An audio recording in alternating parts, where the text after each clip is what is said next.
granted.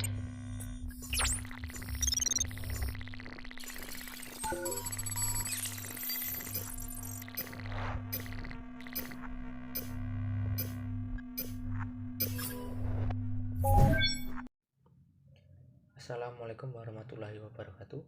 Perkenalkan, nama saya Sofyan Triyono dari Prodi Sistem Informasi, NIM 2205102019. Di sini saya akan menjelaskan tentang fungsi-fungsi manajemen dan analisis SWOT. Manajemen adalah ilmu dan seni yang mengenai SWOT, yaitu planning, organizing, actuating, dan controlling, untuk mencapai tujuan yang efektif dan efisien. Selanjutnya ke fungsi-fungsi manajemen. Yang pertama, planning atau perencanaan. Yang dimaksud perencanaan adalah manajemen berfungsi untuk menyusun rencana dan strategi untuk mencapai tujuan organisasi. Planning merupakan fungsi yang paling penting karena tanpa adanya planning, perencanaan, maka fungsi-fungsi yang lain tidak dapat dilaksanakan dan tentunya tujuan manajemen tidak akan tercapai. Yang kedua atau selanjutnya, organizing atau pengorganisasian.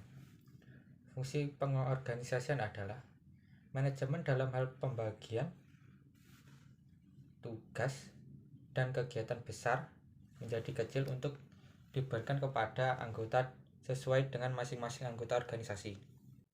Dalam artinya, manajemen bertugas mengelompokkan orang, tugas, tanggung jawab, dan wewenang sesuai dengan porsi sehingga mencapai tujuan organisasi itu sendiri secara bersama-sama. Selanjutnya ketiga atau actuating atau pelaksanaan. Pelaksanaan merupakan proses penerapan atau implementasi dari semua rancangan konsep, ide, serta gagasan yang telah dibuat sebelumnya untuk meraih tujuan bersama. Dalam implementasinya, wajar jika diketemui beberapa kendala. Namun, ada pula yang langsung sukses dan berhasil. Fungsi pelaksanaan biasanya dilakukan dengan membimbing serta memberi motivasi kepada sumber daya manusia serta peningkatan kemampuan kerja karyawan. Pada tahap ini, semua rancangan yang telah disusun dipastikan berjalan dengan diimplementasikan dengan baik. Selanjutnya, controlling atau pengendalian.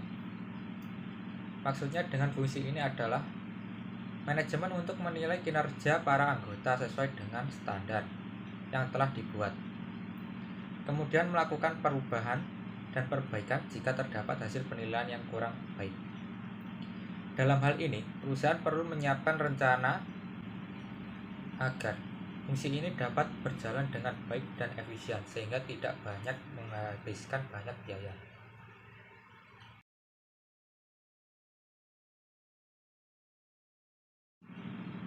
Selanjutnya kita ke analisis SWOT.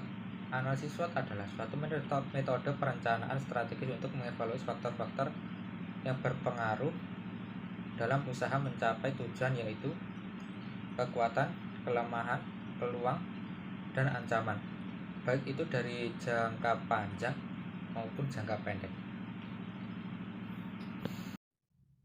Selanjutnya, tujuan analisis SWOT, kekuatan atau strength. Analisis terhadap unsur kekuatan yang dimiliki perusahaan. Misalnya, apa saja yang menganalisis tentang kelebihan apa saja yang dimiliki perusahaan setiap dari segi teknologi, kualitas produksi, dan lokasi strategis atau unsur kekuatan lainnya yang lebih menekankan pada keunggulan perusahaan. Biasanya dalam analisis SWOT, perusahaan cenderung akan membuat sebanyak mungkin daftar kekuatan sebagai upaya kompetisi.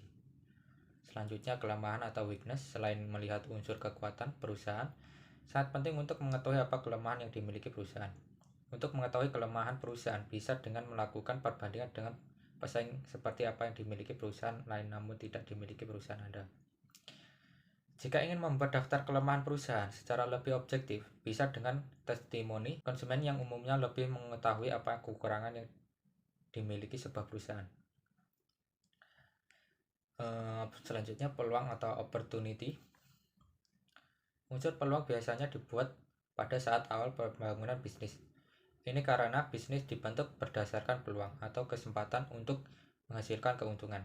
Unsur peluang termasuk daftar apa saja yang memungkinkan bisnis mampu bertahan dan diterima masyarakat, baik jangka panjang maupun jangka pendek. Selanjutnya, ancaman atau threat.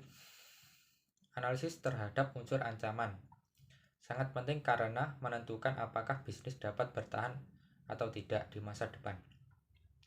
Berdasarkan hal-hal termasuk unsur Ini ancaman, adalah misalnya contoh dari analisis SWOT. pesaing, ketersediaan sumber daya, jangka waktu minat konsumen, dan lain sebagainya. Membuat daftar ancaman perusahaan bisa untuk jangka pendek maupun jangka panjang, serta bisa sewaktu-waktu bertambah atau berkurang.